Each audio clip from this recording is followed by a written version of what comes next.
Eu, sinceramente, estou incrédulo com o que eu acabei de ver. É difícil de acreditar. Eu fiz uma pesquisa mais profunda, porque parece uma fake news, mas não é.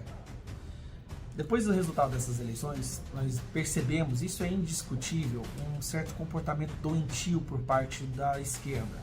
Mulheres que estão raspando suas cabeças, que estão dizendo que vão arrancar os seus peitos, que vão abandonar os seus maridos porque eles votaram no Donald Trump, que dizem que vão fazer greve de sexo. Eu acho isso maravilhoso, porque nós teremos menos mulheres matando bebês no ventre. Então, assim, é uma doença que está sendo percebido, né, pela parte da imprensa, pela esquerda, mas nada chega perto a isso que acabou o escândalo, né, que na verdade explodiu ontem nos Estados Unidos e agora eu estou trazendo aqui para vocês. Eles sempre falam assim, né, confie nas instituições. Não confiar na instituição, nas instituições é antidemocrático. Nos Estados Unidos existe uma instituição chamada de FEMA, Federal Emergency Management Agency, Agência Federal de Gerenciamento de Emergência. Como tem muitas catástrofes, desastres climáticos, né, furacão, tornado, terremoto, então a Homeland Security, o Departamento de Segurança Interna, criou uma outra instituição que é a FEMA. Então sempre que tem algum alagamento, sempre que tem algum desastre nos Estados Unidos, o pessoal da FEMA, essa entidade, essa instituição federal, ela é enviada para o local para resgatar as pessoas. E para cuidar dessas pessoas que elas resgatam, levando para um abrigo, dando comida, dando remédio, cuidando dessas pessoas. Então, teve essa sequência, né, 2 furacões que passaram na Flórida e também teve o desastre lá que aconteceu na Carolina, tanto do norte quanto do sul, que deixou dezenas, centenas de milhares de pessoas desabrigadas. O que acontece? A FEMA foi enviada para esse local para poder resgatar as pessoas. Mas o pessoal da FEMA mandou uma mensagem para todos os funcionários dessa instituição, falando para eles, cara, isso aqui não dá para acreditar, falando para eles não resgatarem, não salvarem quem apoiasse o Trump. Para não entrar em lugares nas casas que tem aqueles adesivos ou aqueles cartazes de apoio ao Donald Trump. Então presta atenção, uma entidade federal criada para salvar pessoas foi ordenada a deixar aquelas pessoas que pensam de contrária ao governo federal da época morrerem. Você está entendendo isso? O print está aqui, ó. Tá escrito, vou puxar aqui no meu WhatsApp aqui. Tá aí o print, ó. Avoid, né, evitar casas, esse que está destacado aí, evitar lugares, casas com adesivos ou com cartazes do Trump, sinais, os cartazes de apoio ao Donald Trump. Uma instituição federal, paga com dinheiro do contribuinte, determinando, dando uma diretriz, deixe os apoiadores do Trump morrer. Basicamente é isso, deixe os apoiadores do Trump morrer. Esse nível de doença que tem lá, ela tem no Brasil, ela está em qualquer lugar onde existe a esquerda progressista. Essas pessoas que acusam e apontam o dedo para os outros como se os outros fossem discurso do ódio e antidemocrático, são pessoas que torcem pela morte dos seus opositores, ou não opositores. Não precisa ter oposição, basta você não pensar igual a eles. Se você discorda deles em pontos chaves, é isso que funciona. Agora presta atenção, isso é numa instituição americana. Quais outras instituições têm essas mesmas diretrizes? Será que um médico esquerdista deixaria você morrer se você chegasse numa mesa de cirurgia depois de um acidente? Essa é a doença que a esquerda causa no mundo. E é contra isso que a gente está lutando. Essa mesma doença se apoderou de ministros da nossa Suprema Corte. Se apoderou da esmagadora maioria da imprensa. Dentro do nosso sistema de ensino. Para uma pessoa ir lá e escrever e mandar uma mensagem para milhares de funcionários de uma instituição federal dizendo, deixa o povo morrer. Se não for da Kamala, se não for democrata, se for conservador, deixa morrer. Essa é a grande pandemia que o mundo enfrenta hoje. É um parasita que se apodera da mente da pessoa e a convence que agir como um demônio pelo mal é bom. É o amor. Isso aqui é um escândalo gigantesco. Imagina se Trump não tivesse vencido. É sério. Será que você tiver com a camiseta do Bolsonaro e for parar no hospital e tem que rezar pro médico, pra enfermeira não ser de esquerda, senão você morre?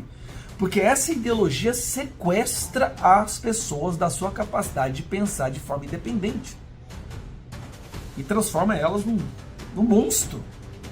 Isso é um absurdo, um total escândalo, e é outro escândalo que com certeza a imprensa brasileira vai fingir que não aconteceu. Porque basicamente é a esquerda desejando a morte de quem pensa diferente na instituição federal. A reação de Bolsonaro após ser alvejado em depoimento de Santos Cruz. Núcleo do ex-presidente Jair Bolsonaro aponta que o general Santos Cruz teria mágoa com o antigo chefe e com colegas do Planalto. Eu vou trazer aqui para vocês as principais informações do dia de hoje. Lembrando que é muito importante você deixar o seu like e compartilhar essa informação nas suas redes sociais. Informação urgente já na sua tela. Governo Lula quer cortar 49 bilhões de reais das aposentadorias dos militares. Mais uma bomba que explode na caserna, dentro do exército brasileiro, que escolheu esse presidente que estava na cadeia e virou presidente da República. Só no Brasil para isso acontecer. Vamos aqui com a próxima informação. Deputado Maurício Marcon apresenta a PEC da alforria, que dá liberdade para o trabalhador escolher as horas, dias e por quanto irá trabalhar. O projeto prevê valor mínimo por hora trabalhada e mantém todos os direitos trabalhistas. Subam a PEC alforria sim. Mais uma informação urgente. Funcionária, agência do governo, admite ao vivo que eles evitaram ajudar apoiadores de Trump durante o furacão na Flórida. Isso aqui é gravíssimo e precisa do seu compartilhamento. They all alleged that these actions were made on my own recognizances and that it was for my own political advances. However, if you look at the record, there is what we call a community trend. And unfortunately, it just so happened that the political hostility that was encountered by my team, and I was on 2 different teams during this deployment, they just so happened to have the Trump campaign signage. FEMA always preaches avoidance first and then de-escalation. So this is not isolated. This is a colossal event of avoidance, not just in the state of Florida, but you will find avoidance in the Carolinas. Senior leadership will lie to you and tell you that they do not know. But if you ask the DSA crew leads and specialists what they are experiencing in the field, they will tell you. Demand for FEMA to give you those incident reports. They all... Balde de gelo jogado nos planos do Lula com a eleição de Trump, que ainda nem assumiu. A eleição de Donald Trump esvaziou 2 palcos importantes nos quais o governo brasileiro esperava obter mais projeção internacional. Começa pelo G20, está marcado para semana que vem, lá no Rio de Janeiro. Biden virá, o líder chinês Xi Jinping também, mas sem Trump na roda, qualquer decisão tem menos valor. E pelo menos uma delas tem impacto significativo e imediato sobre todo mundo. Eu estou falando de comércio mundial. Trump já indicou como um de seus auxiliares imediatos um dos maiores defensores de tarifas e protecionismo. Mas, na prática, o G20 vai ter de esperar mesmo até as ordens executivas dele em janeiro. O outro palco do qual o Brasil esperava, a partir dali, exercer forte protagonismo internacional é o palco do meio ambiente. Mais especificamente, a 30ª reunião da ONU sobre o clima, ela está marcada para Belém, a capital do Pará, para daqui a um ano. Mas, a julgar pelo que aconteceu hoje, na abertura da 29ª reunião da ONU sobre o clima, de Belém vai ser a 30ª, não é muito auspicioso o que vem por aí. Em Baku, a capital do Azerbaijão, onde começou essa referida 29ª COP, prometidos não foram cumpridos.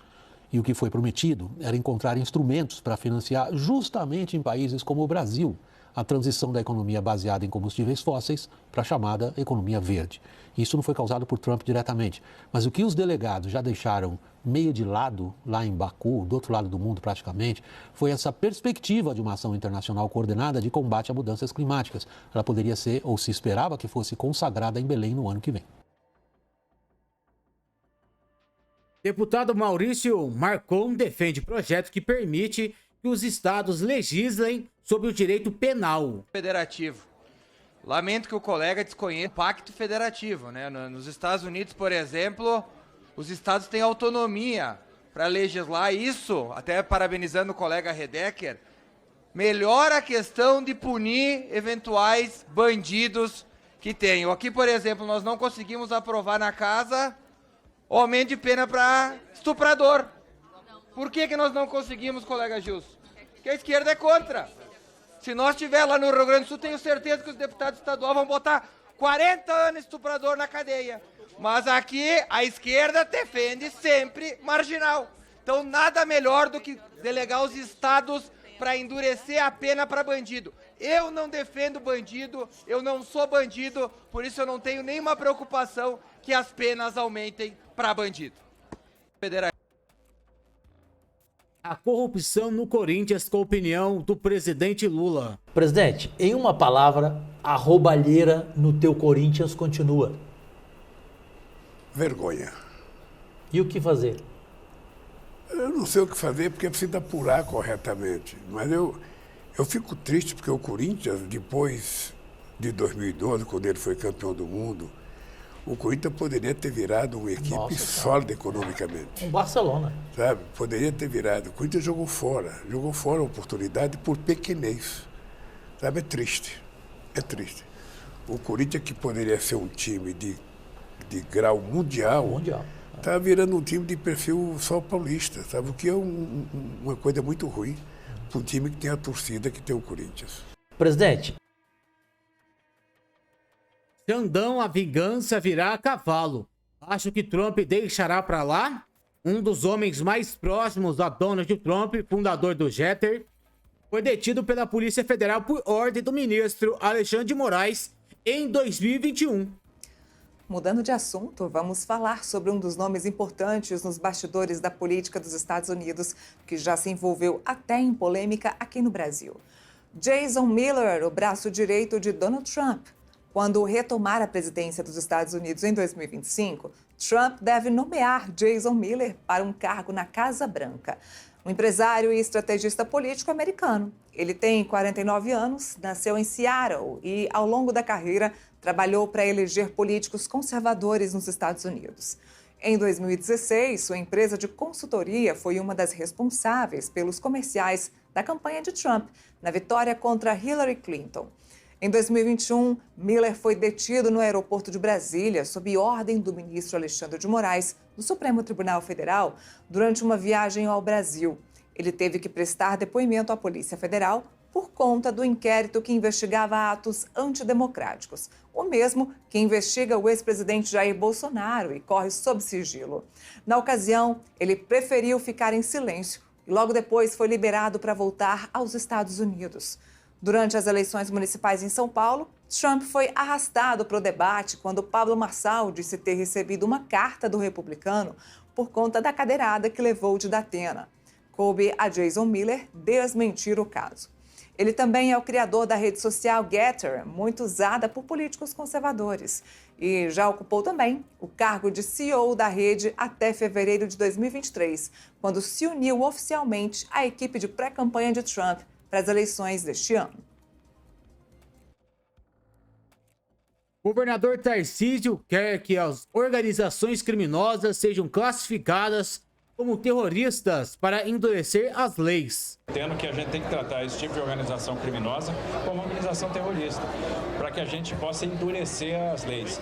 Não dá para membros de organização criminosas terem benefícios, ou acesso a determinados benefícios, como progressão de pena, ou até mesmo liberação em audiência de custódia, como se tivesse cometido um crime sem relevância.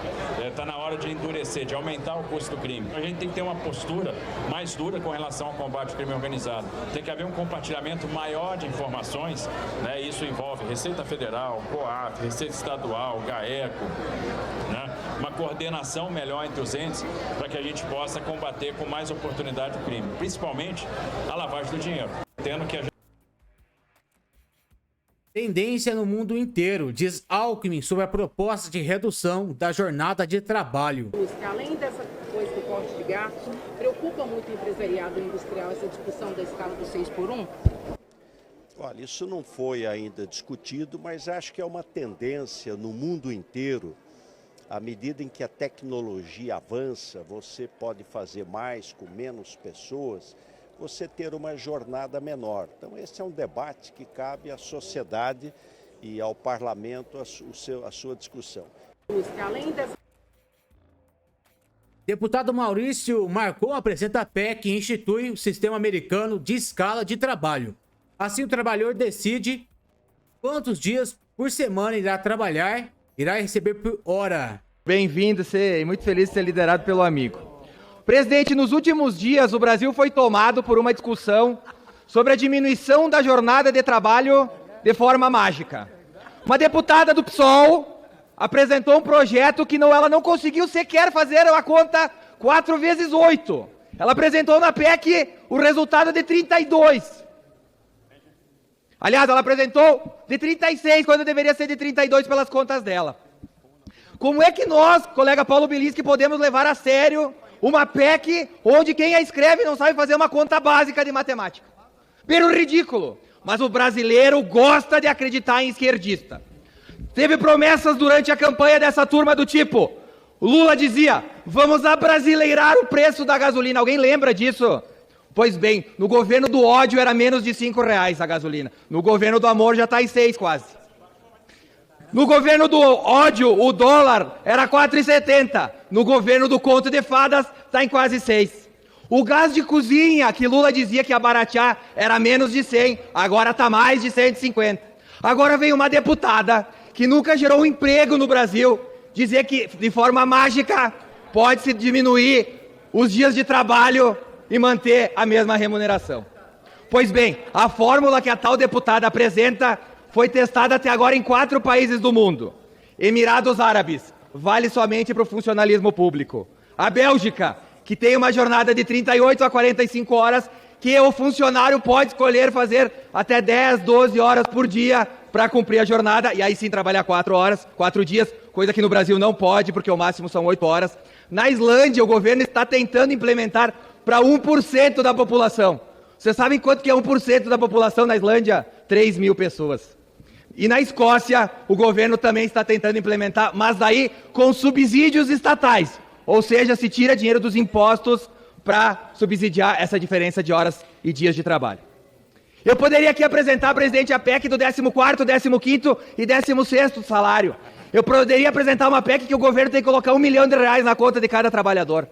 Lugar de palhaço e mágico é no circo, não é no parlamento. Apresentar coisas que não deram certo em lugar nenhum do mundo não passa de proselitismo político. Hoje apresentei uma PEC junto com colegas da oposição para que nós copiemos o que dá certo no mundo. O sistema americano permite que cada trabalhador trabalhe até 1 dia por semana, se assim ele quiser, e descanse às 6. Que ele ganhe por hora trabalhada. Ele tem a liberdade. Nenhum deputado do PSOL ou governo vai dizer quantos dias o trabalhador tem que estar presente no trabalho. Ele decide. Ah, Marcon, mas daí é ruim. É engraçado que a gente vê um monte de gente tentando atravessar a fronteira para os Estados Unidos para trabalhar assim. O que nós precisamos é dar liberdade. Liberdade para as pessoas trabalharem o quanto elas quiserem. Não ficarem presas em um sistema lá de 1940, que é a nossa CLT. Vamos parar de ser palhaços aqui. Isso aqui não é circo para criar PECs que não funcionaram e não funcionam em lugar nenhum do mundo. Vamos copiar o que dá certo. Até porque lugar de palhaço e mágico é no picadeiro, não na Câmara dos Deputados. Obrigado, senhor presidente. Meus amigos, preste bem atenção na informação do dia e me ajude a compartilhar. A reação de Bolsonaro após ser alvejado em depoimento de Santos Cruz. O núcleo do ex-presidente Jair Bolsonaro aponta a suposta mágoa como principal motivo para o general Santos Cruz depor contra o ex-chefe no caso da BIM paralela. O ex-ministro da Secretaria de Governo afirmou à Polícia Federal que o clã Bolsonaro teria se encontrado com representantes da empresa israelense desenvolvedora da Software Mill, usada indevidamente para monitorar autoridades e jornalistas. Segundo pessoas próximas a Bolsonaro, a rusga teria começado porque Caio Santos Cruz, filho do general, teria tentado fazer lobby para ampliar o espaço de empresas israelenses dentro da administração federal, o que teria sido vetado pelo então presidente. De acordo com os ministros que atuaram no governo Bolsonaro, relação com o militar sempre foi tensa. Eles relataram postura inusitada do general durante as discussões, quando a divergência de ideias levava a um debate inflamado. Santos Cruz teria o costume de ajeitar o paletó de modo a mostrar a arma exposta. A Polícia Federal investiga o uso de Fitch Miller pela Agência Brasileira de Inteligência, ABIN, contra políticos, juízes e jornalistas durante o governo Bolsonaro. O vereador Carlos Bolsonaro, do Republicanos, filho do ex-presidente, chegou a ser alvo de uma operação de busca e apreensão, assim como o deputado Alexandre Ramagem, do PL, ex-chefe da ABIN. Santos Cruz, no governo Bolsonaro. O general Santos Cruz fez parte da primeira equipe de ministros do governo anterior, passou pouco mais de 6 meses no cargo. Ele foi demitido em junho de 2019, após se tornar alvo de ataques do guru da direita Olavo de Carvalho e do vereador Carlos Bolsonaro. Sua principal função como ministro foi a articulação com o Congresso Nacional e com partidos políticos, além de manter um canal de diálogo com estados e municípios. As brigas com Olavo e Carlos aconteceram após Santos Cruz defender a regulamentação das redes sociais. E aí, meus amigos, informações importantes, informações atualizadas do dia de hoje. Pedir para vocês em deixar o seu like, deixar o seu comentário e compartilhar esse vídeo nas suas redes sociais. A gente volta a qualquer momento com mais informações.